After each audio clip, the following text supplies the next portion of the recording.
Example 2.38 benzene અને ટોલ્યુઈન સંઘટકના સંપૂર્ણ ગાળા દરમિયાન આદર્શ દ્રાવણ બનાવે છે. બરાબર. 300 કેલ્વિન તાપમાને શુદ્ધ બેન્ઝીન અને ટોલ્યુઈનના બાષ્પ દબાણ, અહીંયા બેન્ઝીન અને ટોલ્યુઈન બંનેના બાષ્પ દબાણ આપેલા છે. બેન્ઝીનનું બાષ્પ દબાણ 50.71 mmHg અને ટોલ્યુઈનનું બાષ્પ દબાણ 32.06 mmHg આપેલું છે. બરાબર. હવે વિદ્યાર્થી મિત્રો, સૌ પ્રથમ આપણે અહીંયા બાષ્પ દબાણ આપેલા છે અને બે દ્રાવણો અલગ અલગ, બેન્ઝીન અને ટોલ્યુઈન, બે પદાર્થ. બરોબર. હવે બંને માટે આપણે પહેલા બે વિભાગ પાડેલા છે અહીંયા, તો બંને માટે અલગ અલગ ભાગ પાડી દીધા છે. બરોબર. તો પહેલો ભાગ બેન્ઝીન માટે, બરાબર, અને બીજું અહીંયા ટોલ્યુઈન માટે. હવે વિદ્યાર્થી મિત્રો, બેન્ઝીન હોય તો એના બેન્ઝીનને આપણે ઘટક 1 તરીકે, પદાર્થ 1 તરીકે ઓળખીશું અને ટોલ્યુઈનને 2 તરીકે. બરાબર. હવે સૌ પ્રથમ બાષ્પ દબાણ બેન્ઝીનનું 50.71 mmHg આપેલું છે. તો આપણે અહીંયા બેન્ઝીનનું બાષ્પ દબાણ P01 બરાબર 50.71 mmHg લખી શકાય. બરાબર. એવી જ રીતના ટોલ્યુઈનનું બાષ્પ દબાણ આપેલું છે 32.06 mmHg. તો અહીંયા P02 બરાબર 32.06 mmHg. શુદ્ધ દ્રાવક માટે બાષ્પ દબાણ કીધેલું છે. બરાબર. તો એટલા માટે શુદ્ધ હોય તો P0 લખાય. બરોબર. અને 1 તો બેન્ઝીન માટે 1, ટોલ્યુઈન માટે 2. ઓકે. હવે રકમમાં આગળ જોઈશું. જો 80 ગ્રામ બેન્ઝીન, વજન આપેલું છે બેન્ઝીનનું 80 ગ્રામ. બરાબર. તો વજનને આપણે W1 બરાબર કેટલું આપ્યું છે બેન્ઝીનનું વજન? 80 ગ્રામ. ઓકે. હવે ટોલ્યુઈનનું વજન 100 ગ્રામ આપ્યું, 100 ગ્રામ ટોલ્યુઈન. બરાબર. તો W2 બરાબર 100 ગ્રામ. ઓકે. બંનેને મિશ્રણ કરવામાં આવ્યા છે તો બેન્ઝીનનો બાષ્પ અવસ્થા એટલે કે બાષ્પ કલામાં મોલન શોધવાનો છે. બરાબર. વિદ્યાર્થી મિત્રો, જેટલું આપ્યું છે, જેટલું મળતું હોય આપણને એટલું પહેલા શોધવાનો ટ્રાય કરીએ છીએ. અહીંયા બેન્ઝીન અને ટોલ્યુઈન છે, વજન આપેલા છે. હવે બેન્ઝીન અને ટોલ્યુઈન તો બંનેના અણુભાર શોધી દેવાના પહેલા. બરાબર. બેન્ઝીનનો અણુભાર M1 બરાબર, બેન્ઝીનનો અણુભાર કેટલો થશે? તો 78 ગ્રામ પ્રતિ મોલ. બરાબર. એવી જ રીતના ટોલ્યુઈનનો અણુભાર M2 બરાબર, ટોલ્યુઈન માટે અણુભાર કેટલો થશે? તો 92 ગ્રામ પ્રતિ મોલ. અણુભાર કઈ રીતના શોધાય એ વિદ્યાર્થી મિત્રો તમે 11th ની અંદર શીખી ગયા છો. બરાબર. અહીંયા આપણને આટલું મળી ગયું છે. હવે શોધવાનું છે બેન્ઝીનનો બાષ્પ અવસ્થામાં મોલંશ એટલે કે બાષ્પ કલામાં મોલંશ. વિદ્યાર્થી મિત્રો, બાષ્પ કલામાં મોલંશ કીધું હોય તો એને Y વડે દર્શાવવામાં આવે છે. બરાબર. તો Y કોની માટે કીધું છે? બેન્ઝીન માટે. તો બેન્ઝીન માટે મેં 1 લખવાનું કીધું બધા માટે. તો Y1 બરાબર કેટલા એ આપણે શોધવાનું છે. બરાબર. હવે શું કરીશું? આવો દાખલો આવે તો સૌ પ્રથમ આપણે પહેલા એના મોલ શોધી દેવાના. મોલ શોધાઈ જાય એના પછી મોલન શોધવાના. એના પછી આપણે વિચારવાનું કે આગળ કયું ગણતરી આવશે, કેવી રીતના ગણતરી કરીશું, એના પછી નક્કી કરવાનું. બરાબર. હવે સૌ પ્રથમ આપણે મોલ શોધી લઈએ. બરાબર.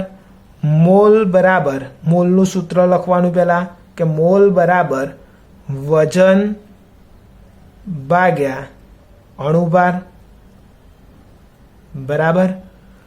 હવે વિદ્યાર્થી મિત્રો, મોલનું સૂત્ર તમને ખબર છે તો એની ઉપરથી મોલ શોધીએ તો સૌ પ્રથમ તમે અહીંયા ધ્યાન રાખજો કે મોલ બેન્ઝીન માટેના મોલ હોય તો આપણે 1 તરીકે દર્શાવીશું. બરાબર. જો બેન્ઝીન માટેના મોલ હોય તો એને 1 તરીકે દર્શાવીશું, અને જો ટોલ્યુઇન માટેના હોય તો તમારે યાદ રાખવાનું કે આપણે 2 કીધું છે તો 2 વડે દર્શાવીશું. બરાબર. હવે અહીંયા બેન્ઝીનના મોલ શોધીએ છીએ આપણે, તો N1 બરાબર વજન W1 છેદમાં અણુભાર M1. બરાબર. હવે વજન કેટલું છે અહીંયા, તો 80 ગ્રામ. તો અહીંયા 80 છેદમાં અણુભાર કેટલો છે, 78. તો 78. બંનેનો જ્યારે ભાગાકાર કરવામાં આવે છે તો આપણને આન્સર N1 બરાબર 1.025 મોલ મળશે. બરાબર. આટલો આપણને આન્સર મળે છે મોલ માટે. કોના મોલ, તો બેન્ઝીનના મોલ છે. બરાબર વિદ્યાર્થી મિત્રો, અહીંયા સુધી બધું કમ્પ્લીટ ખબર પડી ગઈ. હવે એના પછી આપણે આવી જ રીતના ટોલ્યુઇનના મોલ શોધવાના. બરાબર. તો હવે અહીંયા મોલ બરાબર વજન ભાગ્યા અણુભાર. બરાબર. મોલ કોના કીધા, ટોલ્યુઇનના, તો 2 લખીશું આપણે. N2 બરાબર વજન W2 છેદમાં અણુભાર M2. બરાબર. હવે W2 100 ગ્રામ અહીંયા આપેલું છે, તો 100 છેદમાં M2 કેટલા છે, 92 ગ્રામ પર મોલ, તો 92. બરાબર. બંનેનો ભાગાકાર કરવામાં આવે તો આપણને N2 મળશે. N2 બરાબર 1.086 મોલ આન્સર આવશે. બરાબર. વિદ્યાર્થી મિત્રો, આ N2 આપણે શોધ્યા. N2 એટલે કે ટોલ્યુઇનના મોલ. બરાબર. હવે આપણે શું શોધવાનું, તો મોલ મળી ગયા હોય તો મોલ મળ્યા પછી આપણે મોલન્સની ગણતરી કરવાની. મોલન્સ એટલે કે X કહેવાશે. બરાબર. તો હવે મોલ અંશ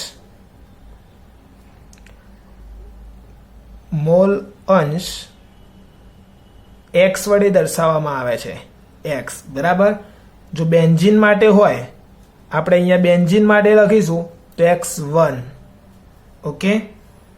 તો X1 બરાબર સૂત્ર કયું છે, તો જેના મોલ અંશ શોધતા હોય એના મોલ ઉપર આવશે. બરોબર. X1 શોધીએ છીએ, મતલબ કે બેન્ઝીન માટે શોધીએ છીએ તો બેન્ઝીનના મોલ ઉપર લખવાના. તો N1 છેદમાં કુલ મોલ. બરાબર. તો N1 વત્તા N2. ઓકે. માટે X1 બરાબર N1 કેટલા છે, 1.025. તો અહીંયા 1.025 છેદમાં કુલ મોલ એટલે કે N1 અને N2 બંનેનો સરવાળો લખવાનો છે. તો 1.025 આ N1 પ્લસ N2 1.086. 1.086. બરાબર. જ્યારે બંનેનું સાદુરૂપ આપવામાં આવે તો આપણને આન્સર મળશે X1 બરાબર 0.4855 આવશે આન્સર. બરાબર. હવે વિદ્યાર્થી મિત્રો, આ આપણને મળ્યું X1. X1 એટલે કે કોના મોલન્સ થશે, તો 1 છે. તો તમારે કયું હોય, બેન્ઝીનના મોલન્સ. બરાબર. હવે વિદ્યાર્થી મિત્રો, આપણે અહીંયા શું કરવાનું છે, તો તમે વિચારો, મોલન્સ X1 શોધ્યા, એવી જ રીતના X2 બાજુ માટે શોધી લેવાના. બરાબર. હવે જ્યારે X2 શોધવા હોય તો હવે એનું સૂત્ર લખીએ છીએ કે મોલન્સ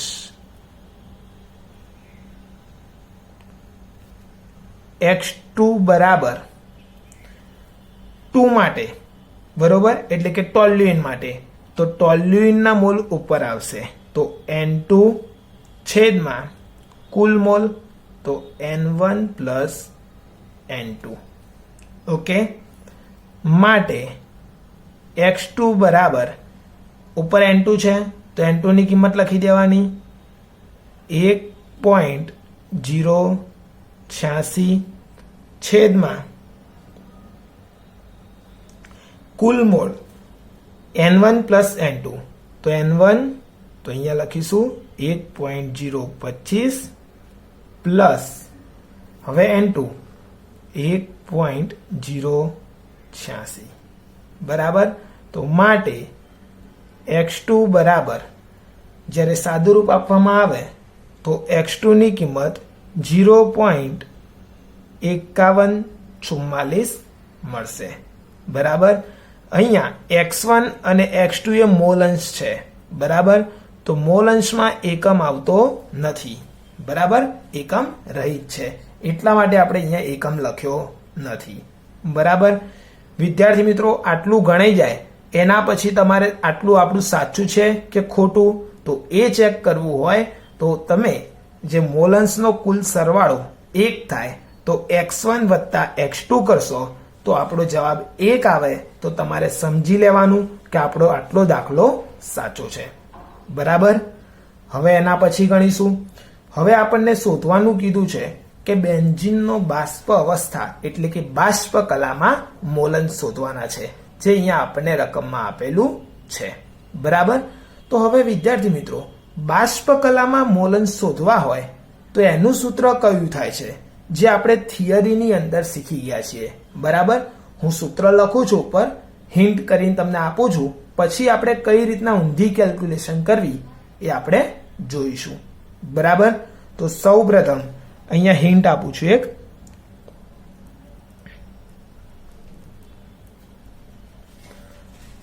હવે બાષ્પ કલામાં મોલન શોધવા માટે બરાબર, બાષ્પ કલામાં મોલન શોધવા માટે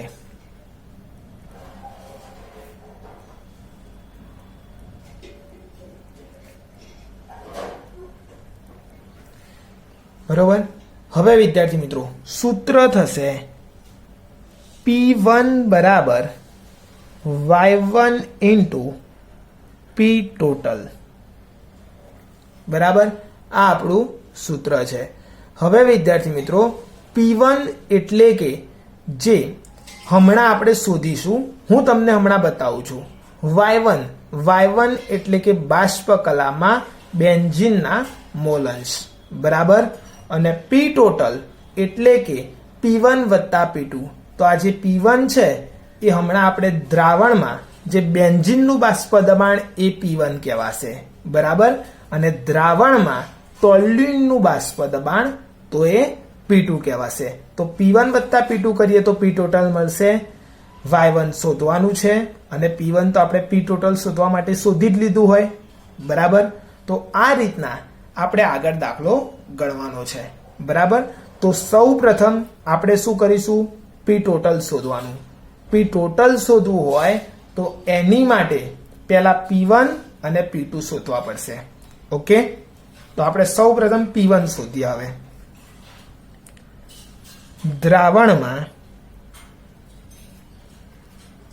દ્રાવણમાં બેન્ઝીનનું બાષ્પ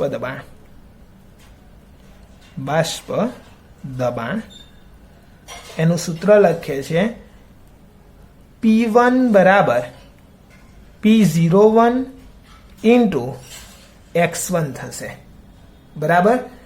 P01 આપણને રકમમાં આપેલું છે જે અહીંયા લખ્યું છે બરાબર. x1 એટલે કે મોલ અંશ કોના, તો 1 છે તો બેન્ઝીનના, જે આપણે અહીંયા શોધી દીધા છે બરાબર. તો આપણને P1 મળી જશે. તો માટે P1 બરાબર P01 કેટલું છે 50.71 ગુણ્યા x1 કેટલું છે 0.4855 તો 0.4855 બરાબર. જ્યારે ગુણાકાર કરવામાં આવે તો P1 બરાબર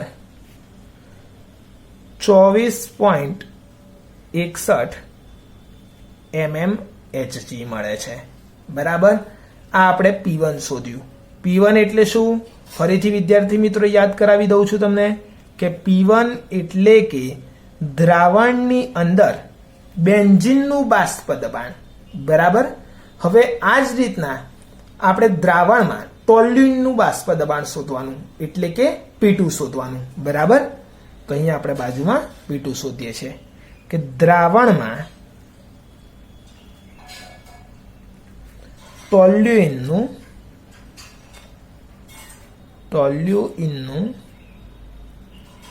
બાષ્પ દબાણ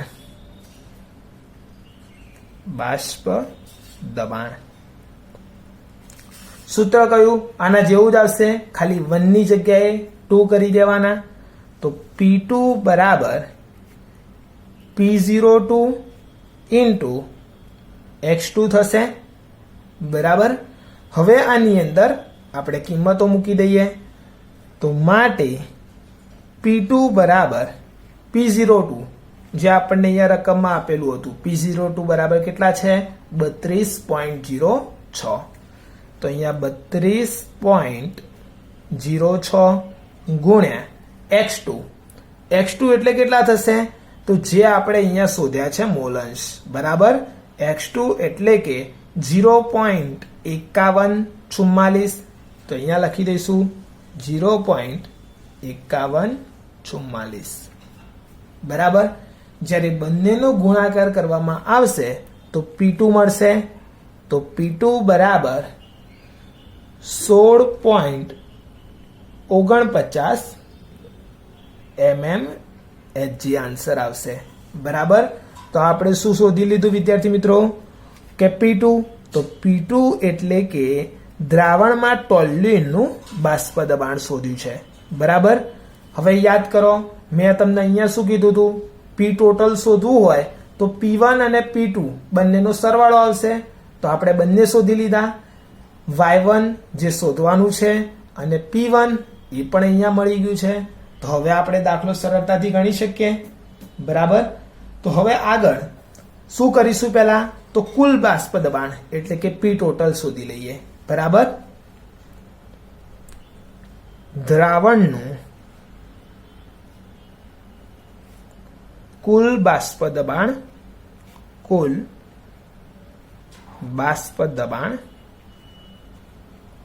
એને શું કહેવાય? P total.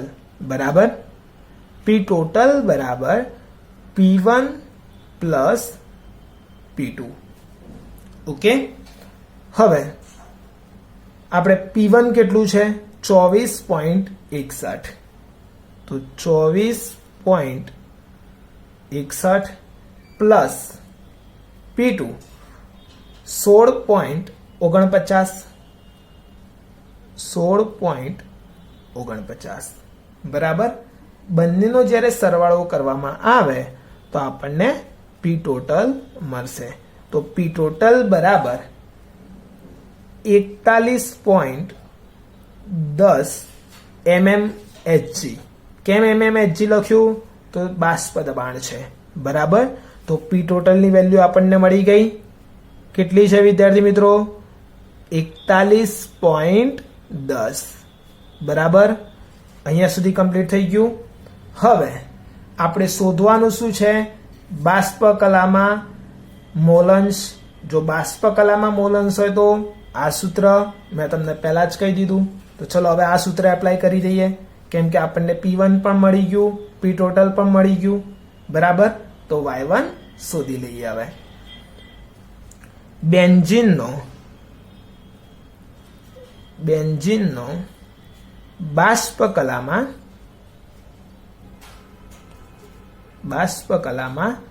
મોલન્સ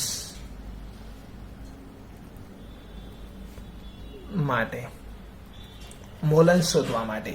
બરાબર. હવે સૂત્ર એપ્લાય કરીએ છીએ. P1 બરાબર Y1 ઇન્ટુ P ટોટલ. બરાબર.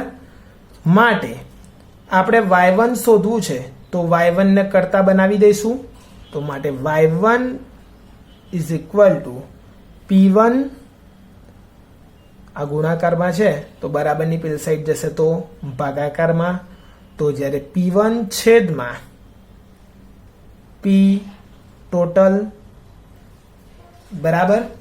હવે P1 ની વેલ્યુ કેટલી મળી છે? 24.61. તો 24.61 છેદમાં P ટોટલ ની કેટલી છે? 41.10. 41.10 બરાબર. જ્યારે બંનેનો ભાગાકાર કરવામાં આવે તો આપણને y1 મળશે.